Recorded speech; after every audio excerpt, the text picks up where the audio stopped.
가족이나 친구나 지인들에게 예수 믿고 교회 갑시다. 우리가 전도할 때 무슨 말을 가장 많이 듣습니까? 예수님도 좋은 것 같고 성경 말씀도 좋은 것 같은데 교회 다니는 아무개 때문에 교회 가고 싶지 않다. 그런 말을 들어보셨습니까? 그들을 만나서 왜 교회를 가기를 주저하는지를 이야기를 들어보면 예전에 교회 다니던 아무개 때문에 나는 마음에 큰 상처를 받았음을 알 수 있습니다. 그들의 기도는 청산유수입니다. 말씀도 많이 알고 있고 찬송가도 모르는 것이 없죠. 교회가 어떤 곳인지 교회 돌아가는 형편도 너무나 잘 알고 있습니다. 그런데 그들을 만나서 대화를 하고 사귐을 가지면 그들의 입에 긍정의 말, 믿음의 말, 축복의 말, 사랑의 말을 별로 들어본 적이 없다는 것입니다. 예수를 믿는다고 하는데 그들의 말끝마다 가시가 있습니다. 사람들을 이 또 세상을 냉소적으로 바라보고 있고 비방하고 비판하기를 좋아하고 있습니다. 더구나 그 사람과 사업의 일로 인해서 큰 재정의 손실을 입었다면 믿음이 바르지 못하고 믿음이 변절된 그들로 말미암아 전도의 문이 막혀버렸고 부활의 복음이 회방을 받고 있다는 것입니다. 오늘은 요한일서 3장을 읽었습니다. 자, 이 편지를 처음 받았던 그때의 교회의 현실과 모습이 어떠했겠습니까? 시간이 지나가면서 교회 안에 십자가와 부활을 목격했던 사람, 제자들이 하나씩 둘씩 세상을 떠나갔습니다.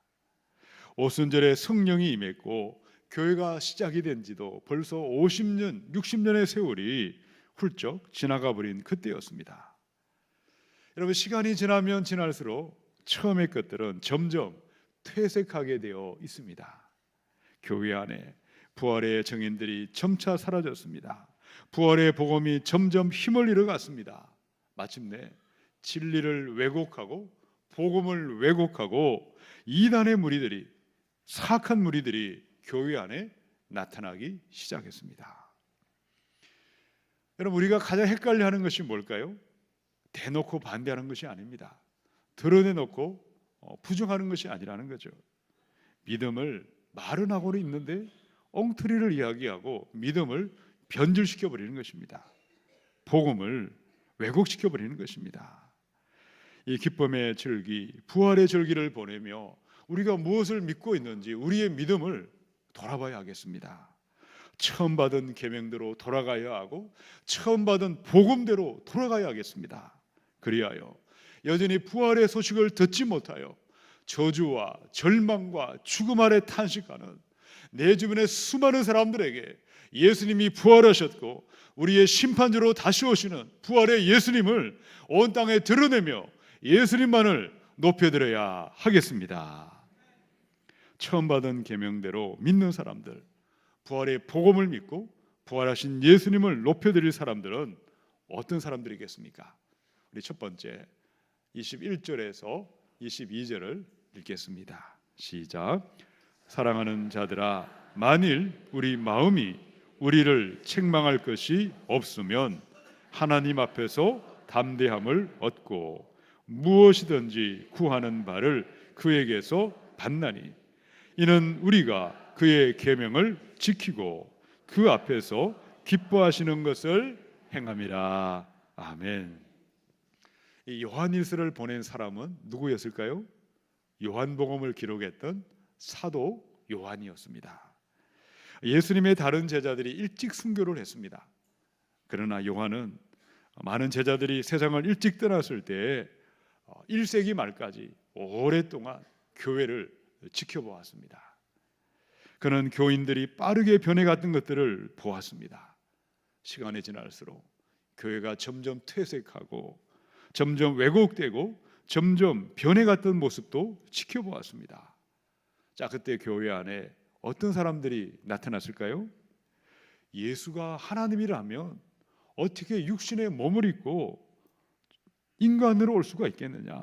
사람으로 온 것이 아니라 사람처럼 보였을 것이다. 흙개비가 보였던 것이다. 영지주의자들이 나타났습니다. 오늘날 많은 이단들이 얼마나 많은지 모릅니다. 그런데 이 모든 뿌리가 바로 올라가면 2000년 전에 이미 교회 안에 영지주의자들이 나타났고 그들로부터 지금도 이단들이 활개를 치고 있는 것입니다. 이들은 몸을 입고 육신을 입고 이 땅에 오신 예수님을 믿지 않았습니다. 하나님의 영이 세례받을 때에 예수에게 잠시 내려왔다가 예수가 십자가에 죽었을 때 영이 떠나가 버렸고 그 영은 지금 우리 교주에게 와 있다. 그들의 교주가 하나님이라고 그들은 그것을 믿고 따라가고 있다는 것이죠. 십자가에 죽으시고 3일 만에 부활하신 예수님을 믿지 않았습니다. 그의 계명인 처음 받은 계명, 사랑의 계명을 부정했습니다. 그들의 죄인인 것도 믿지 않았고 예수를 믿음으로만 구원받는 이 복음의 진리도 믿지 않았습니다. 그러면서 입으로는 믿는다고 말하고 있습니다. 그들의 삶에는 거룩함을 찾아볼 수가 없었습니다. 자, 21절로 22절을 한 번 더 보시기 바랍니다. 어쩌다가 이단의 무리가 나타났을까요? 무엇이 잘못되었습니까? 왜 멀쩡히 예수 믿던 사람들이 갑자기 이단에 넘어졌고 이단으로 그들이 바로 부패하고 말았던 것입니까? 바른 믿음, 부활하신 예수님을 믿는 진실한 믿음에서 떠나버렸기 때문이었습니다. 21절에서 22절을 표준 세번역 성경은 이렇게 말씀하고 있습니다. 사랑하는 여러분, 우리가 마음에 가책을 받지 아니하면 우리는 하나님 앞에서 담대함을 가지고 있습니다. 우리가 구하는 것은 무엇이든지 하나님에게서 받게 될 것입니다. 우리는 하나님의 계명을 지키고 있고 하나님께서 기뻐하시는 이 일을 하고 있기 때문입니다. 그럼 예수님의 십자가에 보혈의 피공세를 정말 믿는 사람이라면 그 마음에 책망할 것이 없습니다. 속죄의 은혜를 믿고 있고 죄사함의 은혜를 믿고 있기 때문이죠. 하나님께 기도할 때마다 마음에 담대함이 있습니다. 주저하는 마음, 망설이는 마음, 머뭇거리는 마음이 있을 수가 없습니다. 무엇이든지 기도하고 구하는 것을 하나님으로부터 응답받는다는 확신을 가지고 있습니다. 그의 계명을 지키는 사람, 하나님 앞에서 하나님이 기뻐하시는 것을 행하며 실천하는 자마다 참된 믿음으로 부활의 신앙으로 나타나도록 인도하십니다. 자, 그런데 아무리 성경을 많이 알고 있고 아무리 신앙의 연조가 20년, 30년 오래 신앙생활을 한다 할지라도 심지어 직분을 받았다 할지라도 그의 계명을 지키지 아니한다면 하나님이 기뻐하시는 것이 무엇인지 알지만 행하지 아니한다면 그것도 한 번, 두 번이 아닙니다. 계속해서 아니라고 나타난 믿음에서 떠나가지 않습니다. 날마다 반복되고 있고 계속해서 나타나고 있습니다. 자, 그러면 어디까지 나아갈까요? 세상에는 관성의 법칙이라는 것이 있습니다. 계속해서 떠나지 아니할 때 마침내 병든 믿음은 이단 사이비의 밥이 되어버리고 거기에 넘어지고 거기에 바로 추락할 수밖에 없다는 것입니다. 우리의 믿음의 모습은 어떠하십니까? 게으른 믿음, 안일한 믿음, 병든 믿음, 죽음과 멸망으로 넘어지는 바로 엉터리 믿음에서 일어나야 하겠습니다. 하나님을 사랑하고 사람을 사랑하는 그의 계명을 지키는 사람이 되십시다. 하나님이 기뻐하시는 일들은 전도하는 일, 선교하는 일입니다. 가르치고 교육하는 일이고 섬기고 봉사하는 그 일을 실천하시고 행하시고 감당하셔서 처음 받은 계명 그대로 부활하신 예수님만을 높여드리며 부활의 주님께만 영광을 드려야 하겠습니다. 지난 4월 7일자 조간신문에 연세대 심리학과의 서은국 교수님의 행복 칼럼을 보게 되었습니다. 이 교수님은 심리학지에 실린 논문을 인용하셨는데 미국의 50개 주에 여러 주민들이 살고 있는데 그 50개 주 가운데 가장 행복한 주가 어디일까? 이 심리학지에 발표된 논문을 인용했습니다. 미국의 그 많은 주 가운데 어느 주가 가장 행복할까요? 유타주, 미네소타주, 뉴햄프셔주 이 세 개 주였다고 합니다. 왜 그러면 그 지역의 주민들이 가장 행복했을까요? GNP가 높거나 잘 살아서가 아니었다는 거죠. 이 세 개의 주민들이 다른 지역의 주민들보다 장기를 기정하고 사회에 기부하고 남들을 위해 봉사하는 활동의 지수가 가장 높이 나타나고 있었다는 것입니다. 논문은 이렇게 말하고 있습니다. 행복한 사람일수록 사회에 기부를 많이 하는 사람들이다. 행복한 사람일수록 이타적인 행위를 자주 많이 하는 사람들이다. 중요한 것은 행복과 이타적인 행위가 선순환을 이루어가고 있다는 것입니다. 내가 행복하고 마음이 즐겁기에 남들에게 나누고 베풀고 있는데 또 계속해서 나누고 베풀고 있으니 또 나에게 행복이 찾아오는 것이고 계속해서 눈덩이가 불어나도록 그 마음의 기쁨과 행복이 넘쳐나게 되어 있는 것입니다. 그런데 사람들은 어떤 말을 할까요? 그가 무엇이라도 가진 것이 있으니 나누고 베푸는 것이 아니냐. 그런데 우리가 나누거나 베풀거나 하지 못할 사람은 한 사람도 없습니다. 물질이 없다면 우리 마음을 나눌 수 있죠. 따스한 말 한마디, 사랑과 격려의 말 한마디도 사람을 일으키고 회복할 수가 있는 것입니다. 이 모든 것은 성경이 그대로 말씀하고 있습니다. 이제야 하나님을 모르는 세상의 심리학자들이 설문조사나 통계조사를 통해서 객관적인 논문이나 증명된 논문으로 발표하고 있다는 것이죠. 오늘 이 편지를 받고 있던 그 당시의 교회나 21세기 오늘 이 땅의 교회나 여러분, 이 진리는 어제까나 오늘이나 변함이 없습니다. 하나님의 계명을 알면서도 지키지 아니하는 사람, 하나님이 기뻐하는 일에 인색하고 게으르고 나태한 사람, 우는 사자처럼 돌아다니는 마귀의 밥이 될 수밖에 없고 그의 믿음이 악하고 병든 믿음으로 오염될 수밖에 없고 이단에 넘어지며 그 삶이 파멸로 넘어질 수밖에 없지 않겠습니까? 그러나 그의 계명을 지키는 사람, 하나님이 기뻐하시는 일, 나눔과 베품과 섬김의 일을 이타적인 삶을 감당하는 자마다 그 마음에 책망할 것이 없는 담대함이 임하게 하시고 하나님의 친밀함의 복을 누리게 하시고 바로 하나님의 부활의 믿음으로 자라나도록 역사하는 것입니다. 여러분, 예수님이 무슨 일을 하셨는지를 늘 기억하시기 바랍니다. 이 땅에 사시는 동안에 언제나 세 가지 일을 하셨어요. 가르치는 일, 전파하는 일, 병든 자를 고쳐주는 일. 바로 우리 예수님은 교육과 섬김과 봉사와 전도와 섬김의 일을 감당하셔서 바로 믿음의 본이 무엇인지를 우리에게 가르쳐 주신 것입니다. 우리의 믿음이 이제는 말뿐인 믿음이 아니라 행함이 있는 믿음으로 자라나야 하겠습니다. 내가 할 수 있는 작은 것을 가지고 나눔과 베품의 삶을 실천하십시다. 우리 교회 안에 우리가 섬길 수 있는 많은 일들이 우리를 기다리고 있습니다. 주일학교에 선생님으로 많은 돌봄이 필요합니다. 주방에서, 주차장에서, 카페에서, 또 찬양대로 여러 모양으로 예배위원으로, 헌금위원으로 섬기고 봉사할 많은 일들이 우리 가운데 있습니다. 그 일을 기쁨으로 감당하셔서 바로 주님이 기뻐하는 일을 행하며 실천함으로 말미암아 처음 받은 계명 그대로 부활의 복음을 믿으시고 부활의 주님만을 온 땅에 드러내시기를 축원합니다. 우리 두 번째 23절을 읽겠습니다. 시작.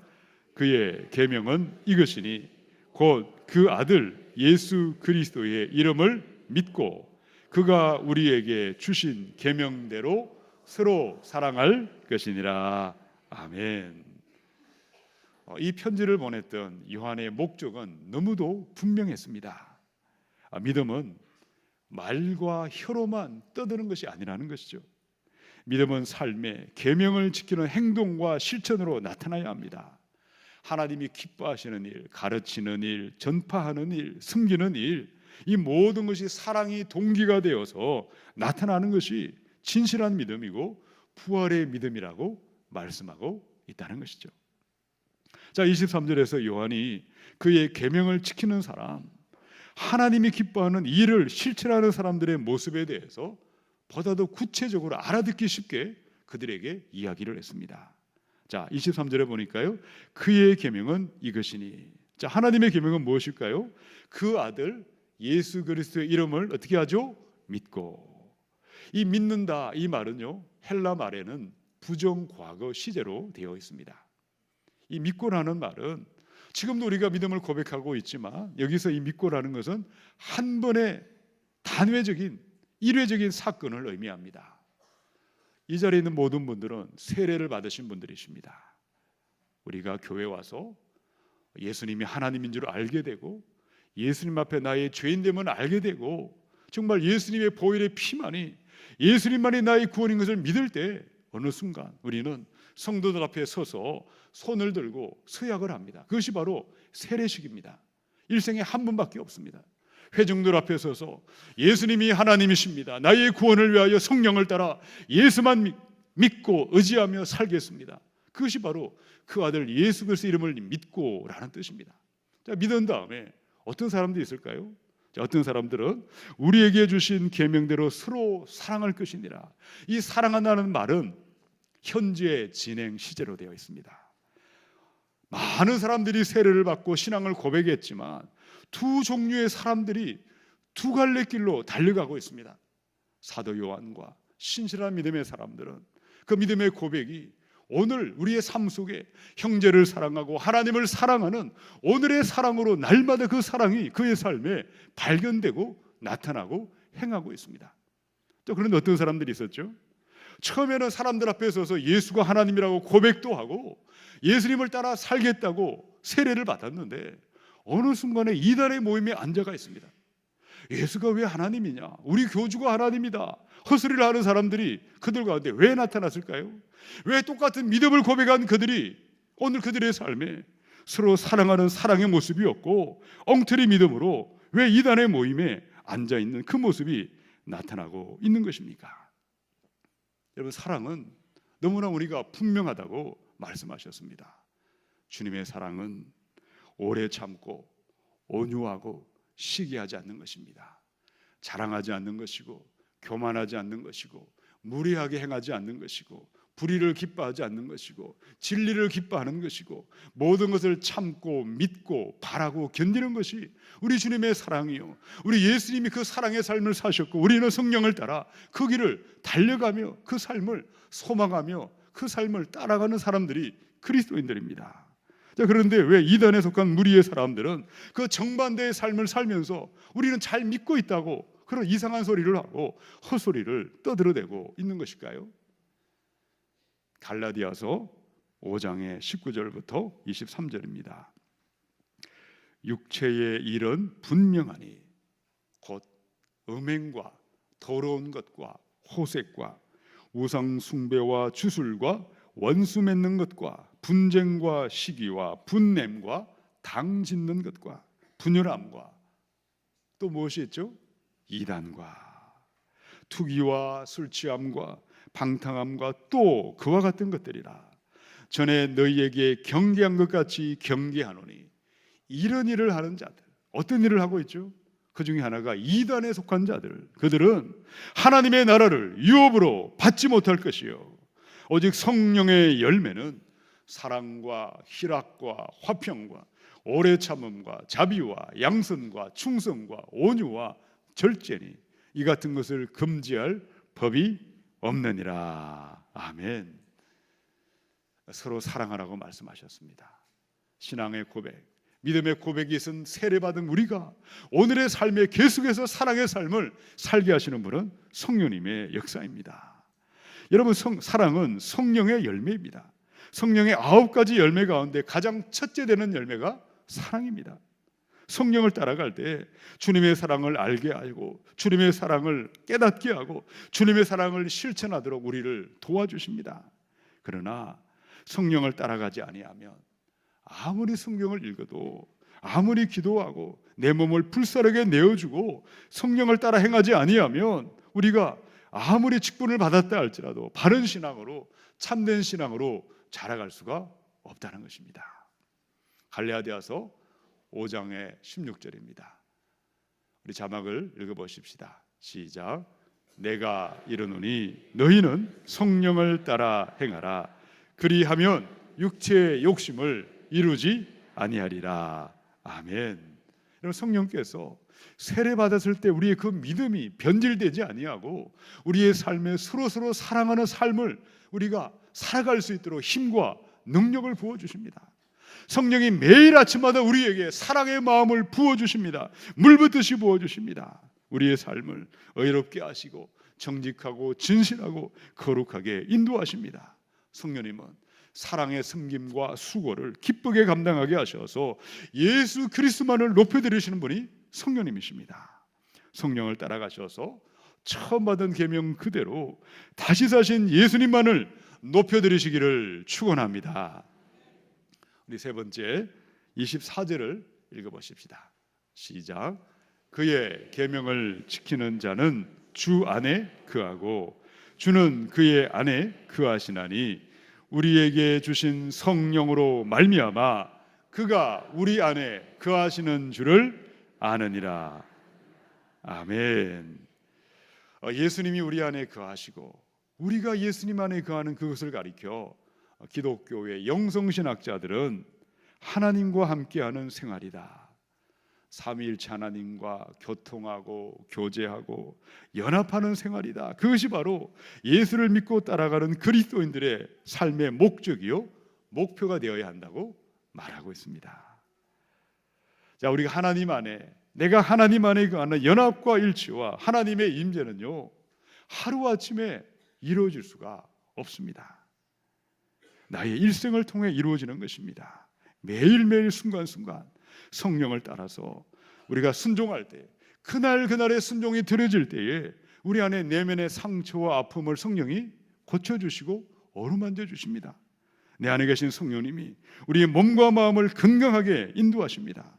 마침내 예수 닮은 하나님의 형상을 지닌 예수님을 닮은 부활의 믿음으로 인도해 주시는 것입니다. 24절은요 예수를 믿고 있는 오늘 저와 여러분의 인생의 목적이 무엇이 되어야 하고 내 삶의 목표가 무엇이 되어야 하는지를 말씀하고 있습니다. 온유하시고 겸손하신 예수님, 사랑으로 충만한 예수님의 형상을 닮아가야 하겠습니다. 자, 그러면 주님이 내 안에 거하고 내가 주님 안에 거하는 연합과 일치와 주님의 형상을 닮은 삶을 어떻게 우리가 이루어갈 수가 있겠습니까? 자, 저를 따라 선포하십시다. 계명을 지키며 순종하겠습니다.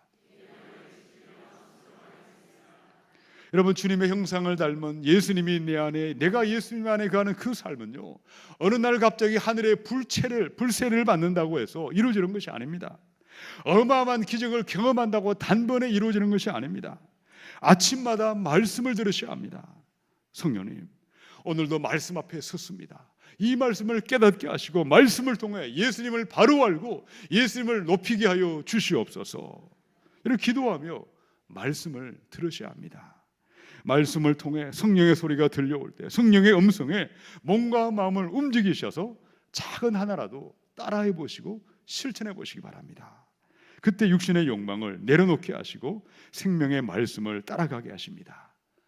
예수님이 내 안에, 내가 예수님 안에 있는 예수 닮은 사람, 주님과 연합하고 주님과 동행하고 주님의 임재 가운데 거하는 영광의 그 삶이 내 인생의 목적이 되고 목표가 되고 소망과 비전이 되어 나타나야 할 줄로 믿습니다. KBSN이라는 이 방송에서 이런 내용이 보도가 된 적이 있습니다.